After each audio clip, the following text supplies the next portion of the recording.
Bonjour tout le monde. Fin août, on est habillé comme en octobre.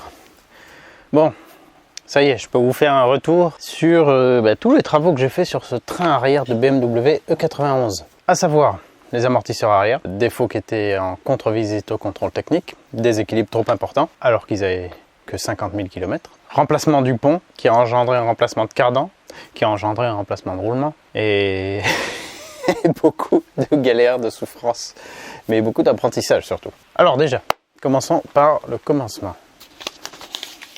Qui est déjà, c'est quoi? Ah, donc roulement de pont. La voiture a 176 ou 178 000 km. Bon, à partir de 170, elle a commencé à faire un bruit de plus en plus présent, que j'arrivais pas très bien à identifier, mais vous allez l'entendre dans la séquence qui suit. Je l'ai enregistré un petit coup quand même, pour vous donner une idée si vous avez ce même problème. Je vous laisse écouter. Alors là, j'ai juste placé l'appareil photo sur la console centrale.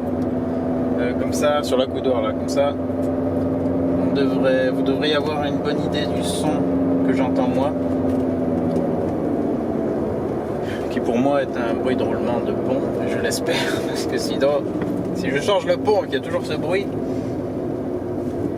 eh ben ça voudra dire que c'est un roulement de roue, mais vu que j'arrive pas du tout à entendre une prépondérance du bruit à droite ou à gauche, c'est pour ça que je me dis que c'est de grandes chances que ce soit le pont. Et ça s'accentue pas dans les virages à droite ou à gauche, pareil, c'est constant, c'est central, c'est vraiment dépendant de la vitesse. Avant on l'entendait que à partir de 90 genre sur autoroute, et puis plus j'allais en vitesse, plus ça faisait du bruit. Voilà, là je suis à 60, on l'entend déjà. Et maintenant je vais arrêter de parler pour que vous puissiez l'entendre.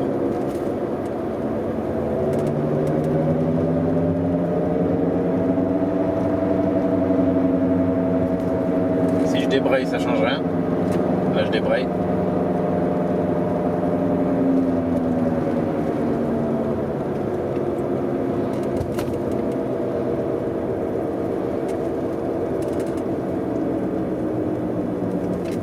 Ouais, même à 50, je l'entends.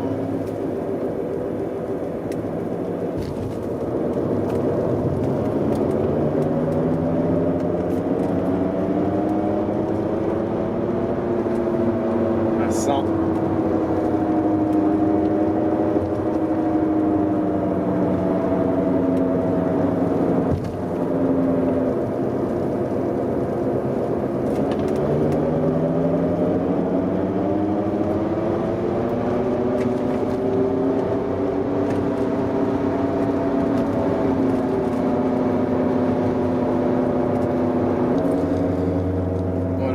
Ce que c'est, ça permettra de vous donner une idée du bruit que ça fait.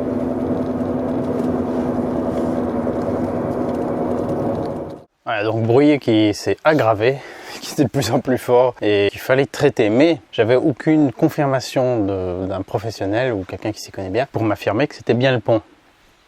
Donc voilà, j'ai essayé d'en déduire, j'avais aucune accentuation dans des virages à droite ou à gauche qui aurait pu me faire penser que c'était plutôt un roulement, et ça avait l'air très central, ça avait pas l'air de venir plutôt côté boîte ni des roues avant, donc j'en ai déduit ça. Je me dis je vais me lancer là-dedans, il y a des grandes chances que ce soit ça. Donc j'ai mis la voiture sur chandelle, j'en ai profité que la voiture soit levée, justement pour enchaîner sur les amortisseurs arrière et ensuite remplacer le pont et ensuite passer la voiture au CT une fois que tout ça était terminé. Donc on va commencer par les amortisseurs arrière.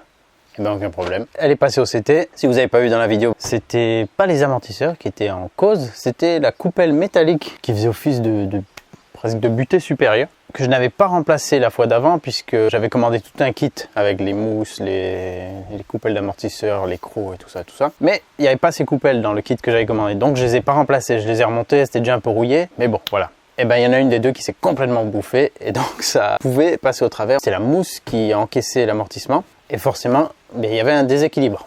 Donc ça, avec le nouveau kit que j'ai commandé, j'ai tout pris, j'ai tout remplacé et j'ai eu que 4% d'écart entre les deux suspensions arrière. J'ai demandé d'ailleurs si ça arrivait que ce soit qu'il y ait 0% d'écart. Elle m'a dit que c'est très très très rare la contrôleuse. Ouais, c'est extrêmement rare que ça arrive. Normalement, il y a toujours quand même un minimum d'écart, même sur du neuf. Rien que le remplissage du réservoir qui est souvent compartimenté, il y a souvent plus de carburant d'un côté que de l'autre. Et ça, rien que ça, déjà, ça peut jouer. Le poids de la batterie qui n'y a pas de l'autre côté, etc. Donc amortisseur, c'est reparti pour un tour. Tout est neuf. Je sais pas si j'aurai à le refaire un jour. Tant que j'ai cette voiture, j'espère quand même, vu que je roule pas énormément, ça devrait me tenir quand même au moins encore 10, 15, 20 ans. Bon, ça c'est fait. Et ensuite, si vous avez suivi un peu cette saga de remplacement de pont et donc après de cardan et de roulement, qui était une vraie galère à cause d'une vis qui n'est pas du tout venue. D'ailleurs, je ferai une vidéo où je vais essayer de la démonter. Cette fameuse vis qui n'est pas venue malgré toutes les tentatives d'intimidation que je lui ai infligées, de la chaleur, des coups, des impacts, de la torsion, de la prière, de maudissement, tout. Ça n'a pas voulu venir, c'est pour ça que du coup j'avais commandé un cardan à remplacer pour changer tout ça. Donc là je ferai une vidéo spécifique où, parce qu'il y a eu plusieurs commentaires qui m'ont dit « t'avais qu'à couper la tête de vis ». Ok, moi je ne le sentais pas du tout de faire ça parce que si le bout de la vis, enfin la partie sans filetage est vraiment soudée dedans, de couper la tête, ben, ça m'aurait strictement pas aidé à enlever le reste de la vis. Bon, ça on verra plus tard. Et je me disais, si du coup j'arrive pas à enlever, j'aurai de toute façon pas la marge pour enlever le cardan si je peux pas décoller ça. Donc c'est pour ça que j'ai tombé le pont avec le cardan et ça a été une belle galère. J'ai terminé tout ce travail, ce remplacement de toutes ces pièces, peu de temps, comme d'hab, toujours sur le fil du rasoir, avant de partir voir de la famille à 500 km d'ici. Et donc j'avais fait juste une fois je suis allé aux courses, donc ça faisait que 50 km aller-retour. Ça s'est bien passé, pas de problème particulier et tout. Donc après, la voiture était bien chargée, on a pris l'autoroute, principalement sur les 500 km, il y a 430 km que d'autoroute. J'ai roulé quasiment tout le long à 145 au compteur. J'ai pas pu utiliser le régulateur de vitesse, devinez pourquoi? Parce que comme j'ai abîmé le roulement au montage, la bague magnétique, le capteur ABS, je pense que c'est ça, ne pouvant pas du coup détecter la rotation, la vitesse de rotation de la roue, me désactive plein de trucs. Me désactive l'indicateur de crevaison qui fonctionne par rapport à la vitesse de roulement. Si une roue perdait en pression, elle n'aura pas la même vitesse de rotation que l'autre. Donc s'il détecte un écart, ça ne fonctionne pas. Donc ça a besoin de connaître la vitesse de rotation des roues. Si ça c'est défectueux, ça se désactive. Ça désactive l'anti-patinage, donc le DTC ou DSC, je ne sais plus, il y a plusieurs trucs. Oui, il y a le Dynamic Traction Control, il y a le DSC Dynamic Stability Control. Ça me désactivait ça aussi. Ça me désactive l'aide au démarrage en côte. Ça me désactive, je crois, l'éclairage de virage aussi, mais il était déjà en panne. Donc je suis en mode voiture à l'ancienne sans trop d'assistance, c'est juste l'ABS quoi. Et ça me désactive aussi le régulateur de vitesse. Donc ça j'ai pas pu l'utiliser, mais j'étais à peu près à 145 compteurs tant que je pouvais dans les zones 130. Et tout s'est bien passé. Pas de bruits anormaux, pas de cardan qui pète, même s'il était plus fin qu'on pouvait avoir un peu plus d'inquiétude. Alors que j'ai commandé avec le numéro OEM d'origine et tout, mais je pense que les pièces ont évolué et que les nouvelles pièces sont probablement en tube plein, alors que l'ancienne c'était un tube creux, de plus gros diamètre. Bon, pas de souci pour ça, j'ai fait quand même des gros départs au péage, il n'y a rien qui a pété, tout allait bien. Je sors de l'autoroute, je baisse les vitres, prends un peu l'air hors clim, et je commence à entendre un petit bruit à la décélération, un petit tic tic tic tic tic tic. Ok. Bon, probablement un lien. Je pense tout de suite à des vis qui se desserrent, quelque chose qui prend un peu du jeu, d'accord, normal. C'est moi qui ai fait le serrage et puis pas au couple et tout. Et un peu traumatisé par toute cette expérience précédente, j'ai pas voulu trop serrer dans la crainte de casser quelque chose. Et à un moment donné, en accélérant, en faisant la dernière partie du trajet, les quelques kilomètres qui restaient, vibration à l'accélération et pas vraiment de puissance. Une vibration que j'avais jamais sentie avant. Ouh, je relâche et au relâchement, à nouveau le tic tic tic tic. Un petit bruit bizarre. Et ça le faisait à chaque décélération, pas à l'accélération.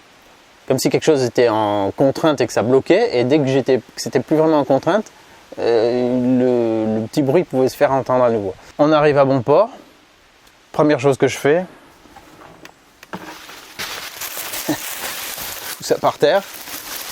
Et j'ai appris à ce moment-là qu'on pouvait ramper sous la E90 jusqu'au flecteur et jusqu'au cardan. Je pensais que c'était vraiment trop bas, mais on peut y arriver quand même. Alors, faut être assez mince, hein. Faut pas avoir un trop gros ventre, faut pas être trop costaud. Mais on peut y arriver sans surélever la voiture. Et là, direct, j'ai vu sur les 6 vis de cardan, il y en a 3 qui étaient bien sorties. Et une vis de flector complètement, pas tombée, mais complètement sortie. Voilà, donc j'ai tout de suite compris l'origine du bruit. Et je n'avais pas pris. Ça, malheureusement. Je sais pas pourquoi j'ai pas pris. Normalement, c'est le genre de truc que j'aime bien embarquer tout le temps, mais là, je sais pas, j'en avais un peu marre. Je me suis dit, tant pis, au pire, j'appellerai l'assistance et puis merde. Mais j'aurais quand même dû le prendre parce que il me fallait la douille E12 pour pouvoir resserrer.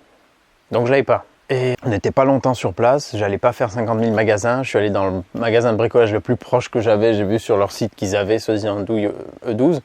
Ils l'avaient pas en magasin. J'étais là, putain, mais qu'est-ce que j'achète comme coffret alors? Qu'est-ce que je peux avoir comme équivalence et tout? J'ai failli acheter une douille, c'est une douille 6 pans, mais étoile, je sais plus comment on appelle ça. Je me suis dit, peut-être ça peut passer, sauf que je connaissais pas la dimension exacte de la vis. Donc, changement de plan. Finalement, j'ai acheté un coffret premier prix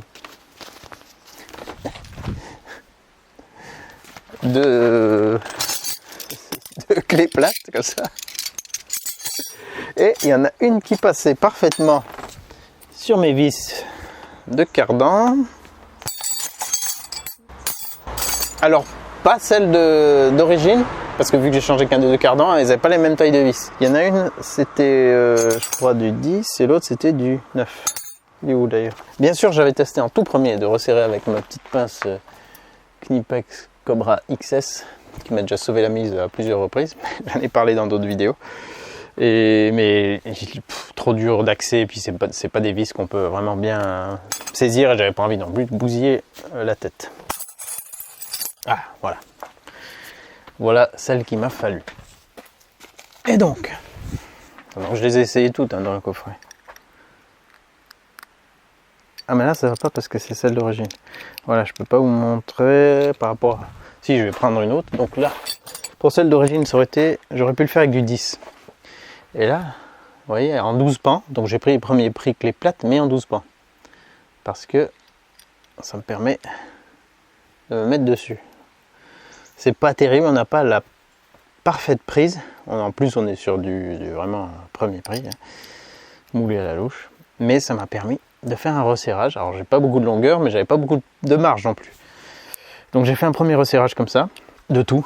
J'ai fait un petit trajet pour aller quelque part et revenir, j'ai mis encore 50 km. En revenant, j'ai recontrôlé, ça s'était redesserré un peu, donc j'ai resserré parce qu'en plus, avec le cardan neuf, les vis passaient à travers, le cardan était plein de graisse, la partie où les vis passaient. C'était vraiment comme en 2 parties, déboîté, plein de graisse dans le roulement et emboîté. Et les vis passaient au travers, il y avait de la graisse partout. Donc j'aurais voulu éventuellement mettre du frein filé pour pas que ça se desserre, ça servait à rien, il y avait trop de graisse partout. Et donc ça favorisait le desserrage. Donc après j'ai refait un serrage et mon beau-père m'a prêté ça pour avoir un peu plus de levier. Vieille clé à bougie. Donc avec ça j'ai pu... À quel côté je le mettais? C'était la 9. Alors en me mettant comme ça dedans, j'ai pu forcer et refaire le serrage de toutes les vis, y compris celle du flector, sans démonter de cache. Ah si, pour le dernier serrage avant de reprendre l'autoroute, j'ai démonté le cache pour avoir un meilleur accès. Et j'ai tout resserré comme ça. Après, j'ai repris l'autoroute au bout de 100 km. Je me suis arrêté, l'aire d'autoroute était assez dégagée, je suis monté sur un trottoir pour me donner un peu plus de marge. J'ai ressorti mon pare-soleil pour me glisser dessus, mis mon t-shirt pourri pour pas trop me salir. Je suis retourné en dessous parce qu'à chaque fois je me mettais plein de graisse de partout. J'ai recontrôlé le serrage, là ça n'avait pas bougé, donc je suis revenu à la maison tranquille. Et à la maison, avec la douille Torx, j'ai refait un serrage plus conséquent. Toujours pas au couple, mais là vraiment j'ai beaucoup plus insisté. Et depuis, j'ai fait 2000 km en tout, et là, ça a l'air d'être bon. Je referai un contrôle quand même, par acquis de conscience, mais ça a l'air d'être en place maintenant. Donc ça fait partie de l'aventure. Alors, ce qui est bizarre avec ce capteur ABS, et du coup, ça me met un doute parce que la batterie, elle a 7 ans. Je l'avais remplacée par une batterie plomb acide, pas une AGM.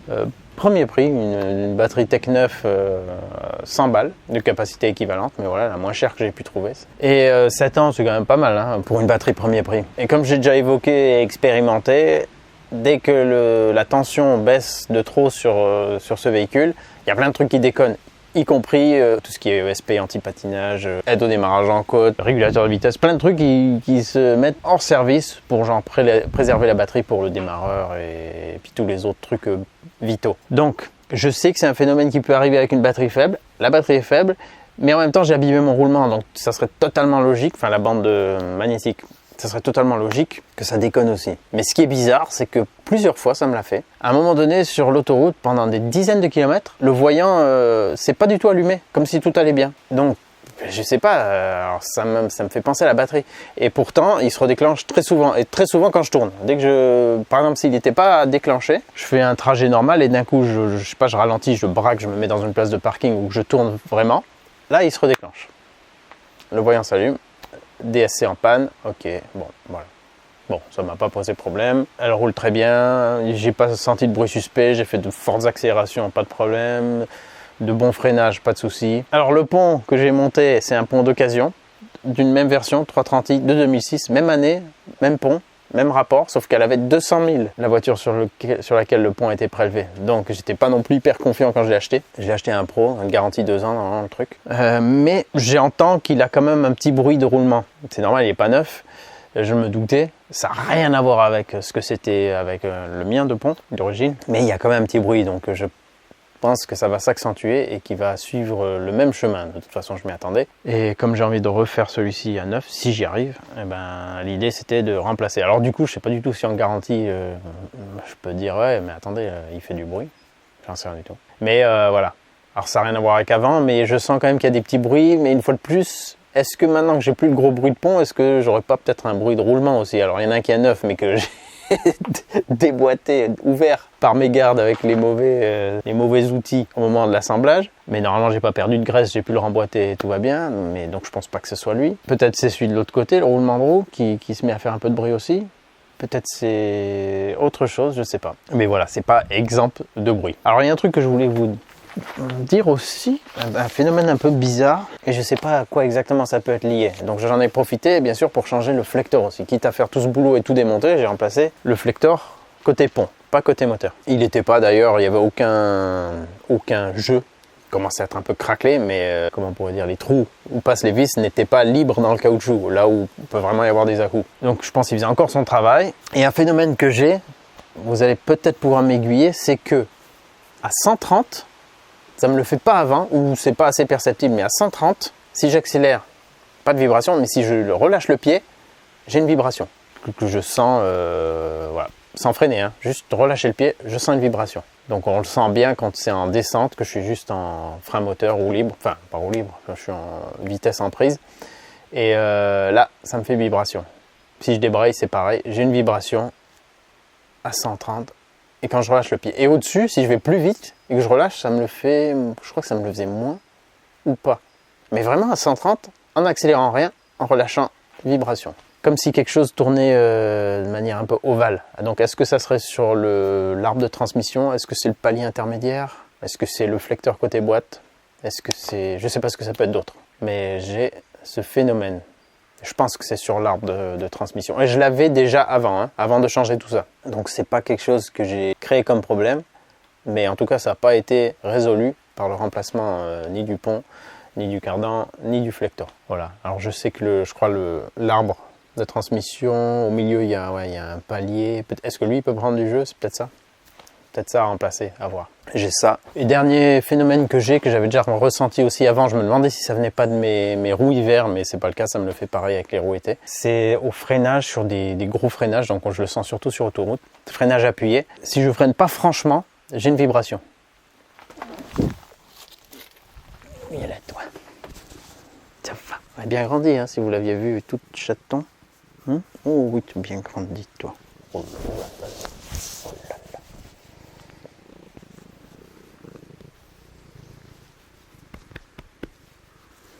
Belle bête. Tu es une belle bête.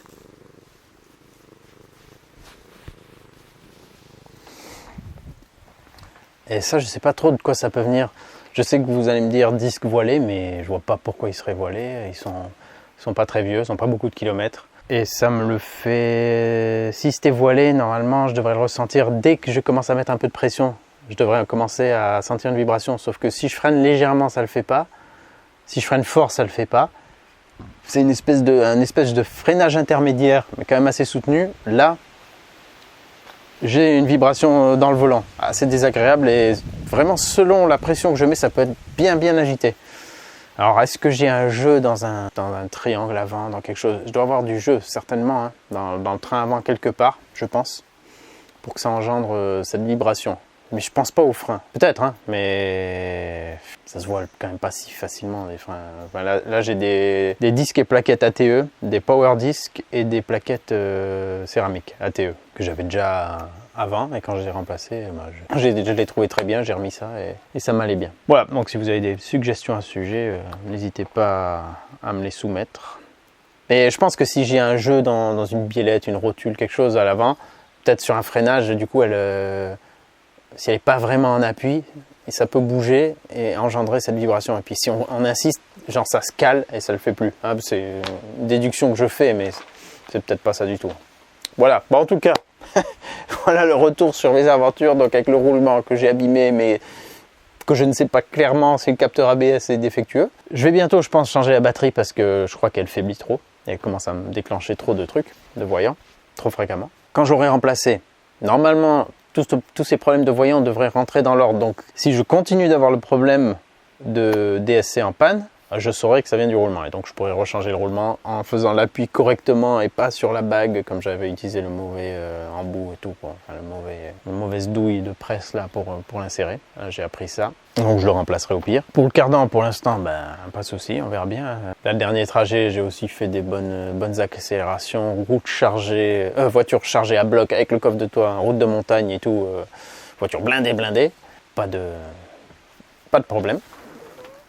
Viens là toi. On sait que vous aimez bien faire vos griffes sur les cuirs. Donc pour l'instant le cardan, je vais dire je suis assez rassuré, tant que les vis restent en place. Le pont. Ah, je crois que j'ai vu un petit sointement sur le pont, le même que j'ai vu sur la tête de pont de celui de l'ancien. Donc il doit avoir une usure similaire. Il faudra éventuellement que je surveille le niveau, voir si ça baisse pas lui. Les amortisseurs arrière, je suis tranquille. Et puis pour la vibration à 130, je pense que c'est quelque part sur la transmission. En espérant que ce soit pas un truc trop grave. Voilà, en tout cas, c'est en faisant qu'on fait. J'ai appris beaucoup de choses avec toute cette galère de pont. Quand j'aurai à le refaire, ça sera moins galère puisque j'ai fait quelques modifs de sens de vis qui m'empêchaient de la sortir d'un coup. J'ai dû démonter d'autres pièces. Maintenant, vu que j'ai inversé certaines choses, ça sera plus facile à tomber. J'ai compris des choses. J'ai réussi à faire ça dans les circonstances les plus galères. Heureusement j'avais la fosse, mais voilà, à part ça j'ai eu toutes les galères. Donc bien sûr, si je me remets à faire une réflexion complète de pont, je vous tiens au courant, ça sera en vidéo. Et vous, ça vous permettra peut-être de diagnostiquer un bruit de pont. Si vous avez le même bruit que je vous ai montré au début, voilà, vous savez que ça va certainement être ça. Vous savez aussi que ça peut être une bonne chose de faire changer ça par un garage si vous ne souhaitez pas rencontrer les mêmes galères, même si normalement tout devrait bien se passer, c'est pas toujours le cas. Hein. Et puis dès que je peux, je fais une vidéo pour simplement couper cette tête de vis et on va voir si le cardan il sort direct. Je suis assez dubitatif, mais on verra bien dans une vidéo. L'essentiel, c'est d'en tirer des enseignements. Allez, à très bientôt. Et puis bon courage avec toutes ces galères mécaniques. Ciao, ciao.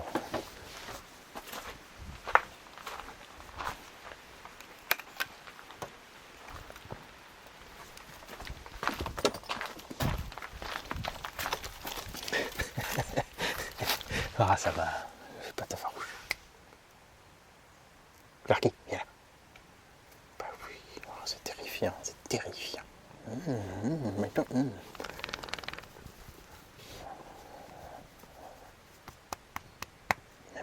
Bon chien. Oh non, pas de la rouille sur les vécos. Oh non, quand même pas.